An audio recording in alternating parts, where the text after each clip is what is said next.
আসসালামু আলাইকুম রহমতুল্লাহি ওবরকাতুহু।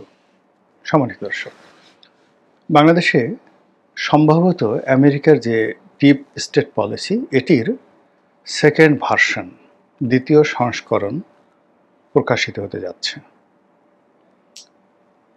এবং এই দ্বিতীয় সংস্করণে যাদের যাদের নাম আসবে বেশিরভাগই গুপ্ত, কিন্তু একজনের ব্যাপারে অলমোস্ট সবাই আলাপ আলোচনা করছেন যে ওনাকে সামনে রেখে মার্কিন যুক্তরাষ্ট্রের বা ইউরোপের প্ল্যান বি সেটি সম্ভবত বাস্তবায়িত হতে যাচ্ছে।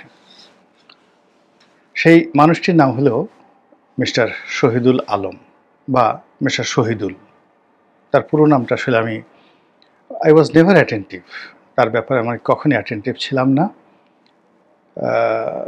তিনি একজন আলোকচিত্রী, মানে ফটোগ্রাফার, খুব ভালো ছবি তুলেন বলে সবাই বলে। যেহেতু ছবি সম্পর্কে মানে এমনি ছবি, ভিনসেন্ট ভ্যান গগ যারা চিত্রশিল্পী, জয়নুল আবেদিন, পটুয়া কামরুল হাসান, তাদের সম্পর্কে আমার যথেষ্ট আগ্রহ আছে। আমি এখনও সময় পেলে টিল নাও সে যে দ্য ভিনসি কোড বা লিওনার্দো দা ভিনসি, তার এগুলো বা পাবলো পিকাসো, তাদের আর্ট কালচার, ব্যক্তিগত জীবন নিয়ে আমি পড়াশোনা করি। কিন্তু ক্যামেরা দিয়ে ছবি তুলে একজন লোক বিখ্যাত হয়ে গেল বা তাকে নিয়ে খুব বেশি আলোচনা করতে হবে, আমার কাছে আসলে এটা কখনো মনে হয়নি। ইত্তেফাকে একজন খুব বিখ্যাত আলোকচিত্রী ছিলেন রশিদ, খুব বিখ্যাত ছিলেন। আরেকজন ছিলেন পাভেল রহমান এরশাদ জামানাতে। আর আমার একটা আত্মীয়, চাচাতো বোনের, না সরি, আমার ফুফাতো বোনের হাজব্যান্ড, উনিও ঠিক ওই রশিদ সাহেব বা পাভেল রহমান এদের পর্যায়ে অথবা এদের সাথে ভালো ছিলেন। সংবাদে চাকরি করতেন, পরে এএফপিতে ছিলেন চিফ ফটোগ্রাফার মুফতি মনির। তো কাজেই ফটোগ্রাফি, ক্যামেরার যে ফটোগ্রাফি, সেই ফটোগ্রাফি সম্পর্কে যেহেতু আমি সংবাদপত্রের সাথে আছি, এই মানুষগুলো দিয়ে দেখেছি এবং আমার ফুফাতো বোনের হাজব্যান্ড মুফতি মনির, তো সেখানে শহীদুল সাহেবের ক্যামেরার কারুকাজ বা তিনি কিভাবে ছবি তুলতে পারেন, কি করতে পারেন, কিছুটা তো বুঝি, একেবারে না বুঝি না। আবার আমি যেহেতু এখন নিজে ফটোগ্রাফির সাথে জড়িত, ভিডিও করছি নিজেরটা, এই যে আমার যে যা কিছু দেখেন এটার মানে ফটোগ্রাফি, মানে এটার ভিডিও করা, এডিটিং করা, লাইট, সাউন্ড, তারপরে শেষে এটাকে আপলোড দেওয়া, থাম্বনেইল করা, হেডলাইন দেওয়া, এ টু জেড সব কাজগুলো আমি করি। তো কাজেই মিস্টার শহীদুল এই ফটোগ্রাফিতে ক্যামেরাতে বসে কী কী কাজ করতে পারেন এটা বোঝার জন্য খুব বেশি রকেট সায়েন্স দরকার হয় না। আমাদের দেশের মানে আমাদের যারা সাধারণ অ্যাভারেজ, আমাদের দেশে এরকম মানুষদেরকে আপনি বড় জোর একটা বড় স্টুডিওর মালিকের সঙ্গে বা স্টুডিওর বড় ক্যামেরাম্যানের সঙ্গে তুলনা করতে পারে। যেমন বেলি রোডে হানসা নামক একটি, বেলি রোডে না হানসা না, বেলি রোডে বোধ হয় আছে, ভালো একটা আছে। আর হানসা সম্ভবত নিউ মার্কেট, অনেক পুরনো একটা, যাকে বলা হয় ফটোগ্রাফির দোকান। তো সেই দিক থেকে এই ভদ্রলোককে ইন জেনারেল যারা সাধারণ মানুষ তারা হয়তো মনে করবেন তিনি ওইরকমই একজন ভালো ক্যামেরাম্যান, যিনি কিনা চমৎকারভাবে ছবি তোলেন। আর ছবি তুলতে গিয়ে ছবির লাইট, সাউন্ড, প্রেক্ষাপট এবং কোন দৃশ্যটিকে কোন অ্যাঙ্গেল থেকে তুললে এটি একটা জীবন্ত ছবি হয়ে উঠবে, একটা উপন্যাস হয়ে উঠবে, এই যে তার যে সেন্স, সেই সেন্সটা তার আছে, এতটুকুই, এর বেশি কিছু নয়। তার একটা এরকম যাকে বলা হয় প্রতিষ্ঠান আছে, দৃক গ্যালারি। এটাও সম্ভবত এখানে তিনি অনেককে এই ফটোগ্রাফি শিক্ষা দেন। আমি নিজেও একবার চিন্তা করেছিলাম যে আমি ওখানে যাবো এবং শিক্ষা গ্রহণ করবো, আমার কখনো জানা হয়নি আর যাওয়া হয়নি। আর দ্বিতীয়ত হলো তার কালেকশনে দেশি বিদেশি হয়তো আরও অনেক সুন্দর সুন্দর এরকম ফটোগ্রাফি রয়েছে। সে সকল ফটোগ্রাফি তিনি সংরক্ষণ করেন এবং মাঝে মধ্যে এগুলো প্রদর্শনের ব্যবস্থা করেন, এই তার কর্ম। এই কর্ম করতে গিয়ে তিনি বিশ্বের অন্যান্য দেশে যারা ফটোগ্রাফার আছেন, সাংবাদিক আছেন, ফটো সাংবাদিক আছেন, তাদের সঙ্গে তার সম্পর্ক থাকবে, এটাই স্বাভাবিক। তো এরকম কিন্তু একটা বিষয় আমি অনেক দিন ধরেই দেখছি যে এই বাংলাদেশের মাটিতে আমাদের দৃষ্টিতে একেবারে সাধারণ, আমি কারোর নাম বলে ছোট করব না। কেউ হয়তো সাংবাদিক, কেউ হয়তো পরিবেশ কর্মী, কেউ হয়তো এনজিও কর্মী, কেউ হয়তো আইনজীবী। তো আমাদের দেশে যে অ্যাভারেজ মেধা বা অ্যাভারেজ সফলতা, তারা মানে সেটা অতিক্রম করতে পারেনি। কিন্তু এই মানুষগুলোর মধ্যে কেউ কেউ দেখা গেল যে সেই কেউ ম্যাকসাই পুরস্কার পাচ্ছেন, কেউ বলতে গেলে বিকল্প নোবেল পুরস্কার পাচ্ছেন। মানে আমেরিকার, ইংল্যান্ডের বড় বড় প্রেস ক্লাব, বড় বড় পত্রিকা তাদেরকে ম্যান অফ দ্য ইয়ার, তারপর year of the personality of the year, তারপরে পৃথিবীর 100 জন প্রভাবশালী ব্যক্তিত্বের মধ্যে তাদের নাম তালিকাভুক্ত রেখেছে। আমার বন্ধু ব্যারিস্টার সারা হোসেন, মানে ডক্টর কামাল হোসেনের মেয়ে, তিনিও টাইম ম্যাগাজিনের দৃষ্টিতে বিশ্বের 100 জন প্রভাবশালী নারীর মধ্যে তালিকাভুক্ত হলেন।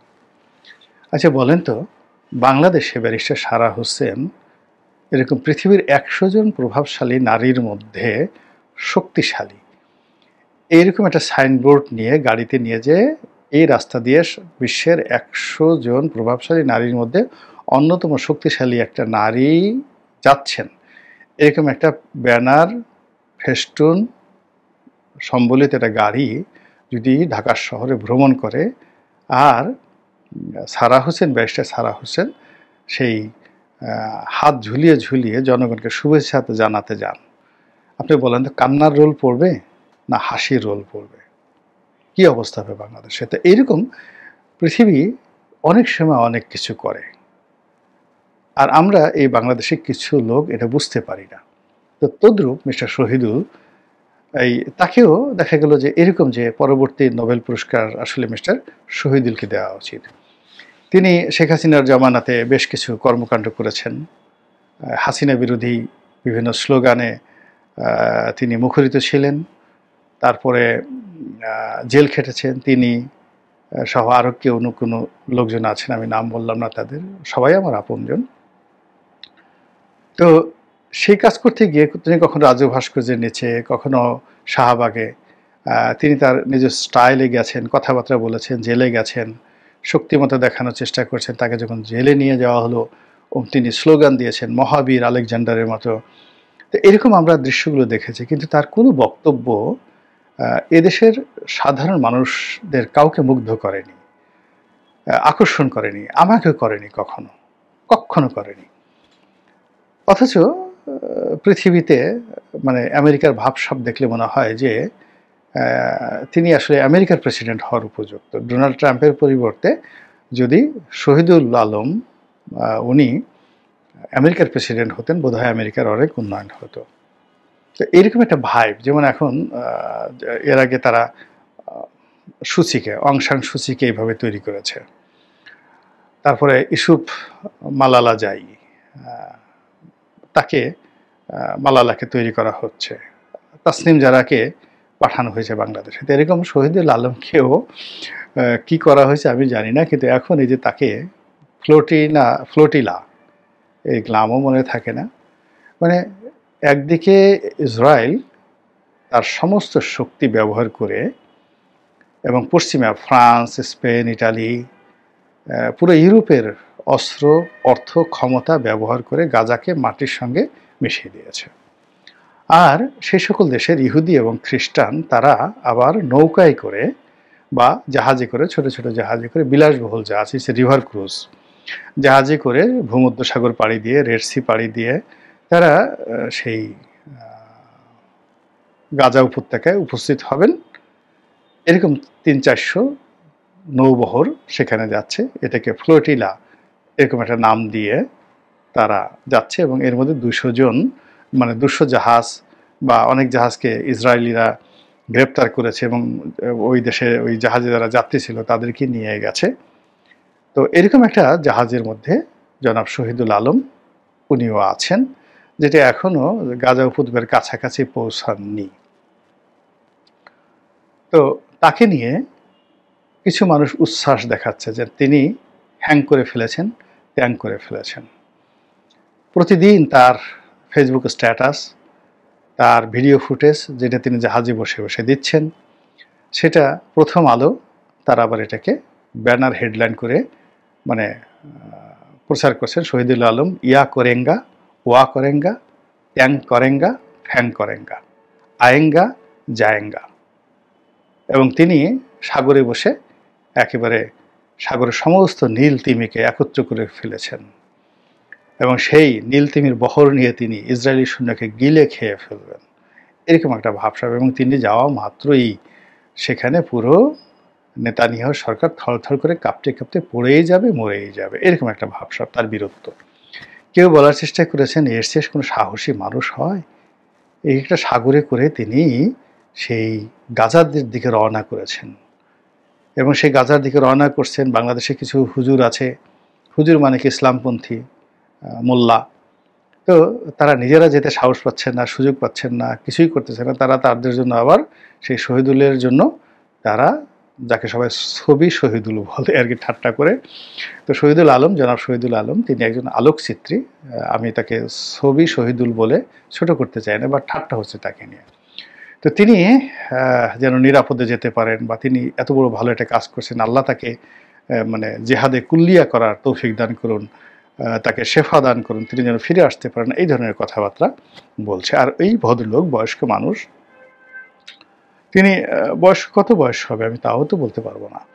তো এই বয়স্ক মানুষ শারীরিকভাবে সুস্থই আছেন, তিনিও একেবারে শিশুদের মতো, হাসনাত, সার্জিস, নাহিদদের মতো একটার পর একটা ফেসবুক স্ট্যাটাস দিয়ে যাচ্ছেন, একটার পর একটা ভিডিও আপলোড করে যাচ্ছেন, সেখানে কি খাচ্ছেন, কি দেখছেন, পুরো বিষয়গুলো হাস্যকর, একেবারে হাস্যকর। আর এই বিষয়গুলোকে নিয়ে প্রথম আলোর গ্রুপ, মানে যারা এই বাংলাদেশের নানা রকম অঘটন ঘটায় অনেক দিন থেকেই, সেই 96-র পর থেকে প্রথম আলো প্রতিষ্ঠিত হওয়ার পর থেকেই এরা নিজেদেরকে কিং মেকার, মাস্টার মাইন্ড হিসেবে যাকে বলা হয় মনে করে, এবং এদের চরিত্র পরিবর্তন হচ্ছে না। এবং এদের প্রতি আপনি আওয়ামী লীগের ক্ষোভ ছিল, পিনাকি, ইলিয়াসদের ভীষণ রকম ক্ষোভ ছিল, জিয়াফত জবাই করার মানে ওকে তার সামনে জিয়াফত করার চেষ্টা করেছে, কিন্তু এদের ক্যারেক্টারিস্টিক্স কখনো পরিবর্তন হয়নি। এবং এরা একসময় যেমন ডক্টর মোহাম্মদ ইউনূসকে খুব প্রমোট করেছেন, এখন ইউনূসের সাথে এদের কোনো সম্পর্ক নেই। ইউনূসে তাদেরকে পোষে না, তাদেরকে জিজ্ঞাসা করে না, আর তারাও ইউনূসকে পোষে না। তো কাজেই ইউনূস সাহেবকে একটা শিক্ষা দেওয়ার দরকার, আর সেই শিক্ষা দেওয়ার জন্য তাদের বিকল্প নেতা বানানো দরকার, এবং সেই নেতা এখন তারা শহীদুল আলম সাহেবকে বানানোর চেষ্টা করছেন। তো ইউনূস সাহেবকে আমি যতটুকু জানি, ইউনূস সাহেব বা আগে প্রথম আলো যাদেরকে আসিফ নজরুল, তারপরে রেজওয়ানা যাদেরকে প্রমোট করেছে, তারপরে এই যে আরেকজন উপদেষ্টা আছেন জ্বালানি উপদেষ্টা, মানে এরা সবাই প্রথম আলো গ্রুপ। তো সেই প্রথম আলো গ্রুপের মধ্যে যাদেরকে তারা সিলেকশন করেছে তার মধ্যে একেবারে মানে নিম্ন সারির হলো শহীদুল আলম। তো উপরের সারির যারা আছে তাদের যদি এই গত 14 মাসে পাহাড় সমান ব্যর্থতা থাকে, পাহাড় সমান দুর্নীতি থাকে, অনিয়ম থাকে, এবং একটার পর একটা নিজেরা হতাশার মধ্যে পড়ে পুরো জাতিকে তারা যদি হতাশার মধ্যে ডুবাতে মানে মোটামুটি ডুবিয়ে দেওয়ার জন্য যারা পুরো একেবারে রেডি হয়ে আছে, তো সেক্ষেত্রে শহীদুল আলমের মতো মানুষ বা তার সাথে অন্যান্য যারা থাকবেন প্ল্যান বি বা বি সেট, তাদের দ্বারা আমাদের কতটা ক্ষতি হতে পারে এটা বোঝার জন্য খুব বেশি জ্ঞান দরকার। ধরুন ফুটবল মাঠে খেলতে নামে, তো সবচেয়ে ভালো প্লেয়ারটাকে আগে নামানো হয়, আর হাতে রাখা হয় যে কোনো কেউ যদি আহত হয় তাহলে তাকে প্রক্সি দেওয়ার জন্য।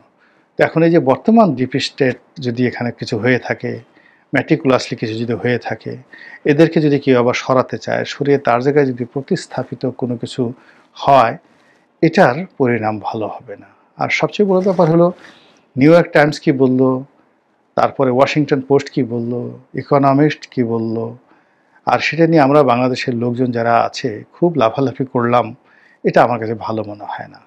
2 নম্বর হলো যে প্রথম আলো কী বলল, অমুক ডেইলি স্টার কী বলল, এদের নিজেদের যারা সম্পাদক মালিক তাদের 6 ধারের 9 দান নেই।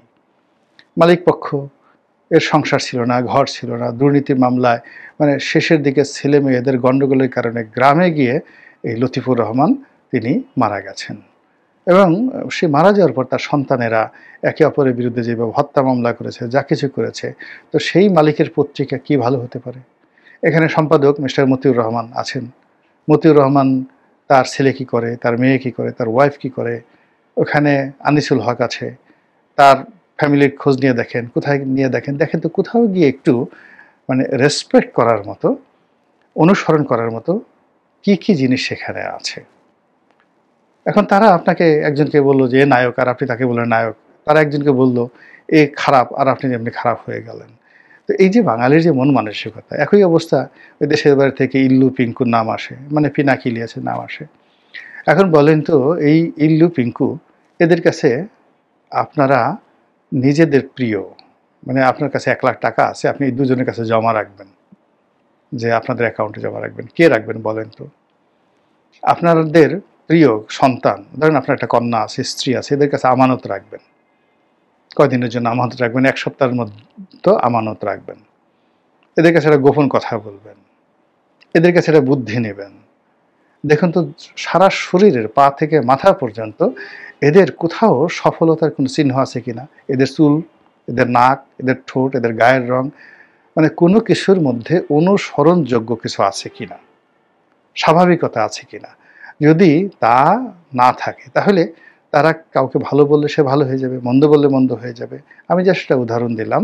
ঠিক একইভাবে শহীদুলকে নিয়ে যে ঘটনাগুলো ঘটছে, সেই ঘটনার মধ্যে বা ঘটনার পেছনে যে কি আছে, যতদিন পর্যন্ত বাঙালি এগুলো অনুধাবন করতে না পারবে, ততদিন পর্যন্ত সিআইএ, মোসাদ, রয়ের অভিশাপ, আইএসআইয়ের অভিশাপ আমাদের মাথার উপর থেকে যাবে না। মহান আল্লাহ আমাদের সবাইকে হেদায়েত দান করুন এবং হেফাজত করুন। আসসালামু আলাইকুম ওয়া রাহমাতুল্লাহি ওয়া বারাকাতুহু।